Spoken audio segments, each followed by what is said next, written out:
SRPC news में आपका स्वागत है।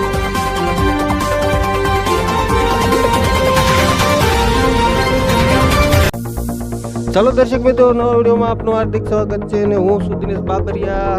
હું બતાવીશ આપને નવા સમાચાર। તો મિત્રો, રાજુભાઈ સોલંકીનું જણાવવાનું છે કે આપણી લડત સરકાર સામે કે કોઈ સમાજ સામે નથી, માત્ર આપણી લડત છે આરોપી સામે। તો સમગ્ર દલિત સમાજને ગોંડલ રેલીમાં તારીખ 12/6/2024 ના રોજ હાજર રહેવા વિનંતી કરી હતી। જય ભીમ, નમો બુદ્ધાય। હું રાજુ સોલંકી આજે હું ગોંડલ મુકામે આવ્યો છું। 12 તારીખે જે દલિત સંમેલન થવાનું છે એ જગ્યાની મુલાકાત લેવા આવ્યો છું।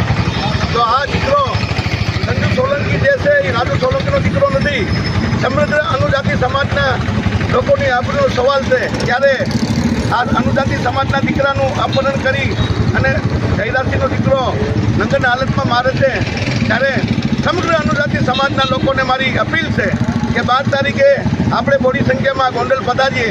હું હાલ અત્યારે ગોંડલ બાબા સાહેબના સ્ટેચ્યુ પાસે ઊભો છું। આપણી લડાઈ કોઈ સરકાર સામું નથી, આપણી લડાઈ કોઈ સમાજ સામું નથી, આપણી લડાઈ માત્ર એક જયરાજસિંહના પરિવાર આવી રહેશે।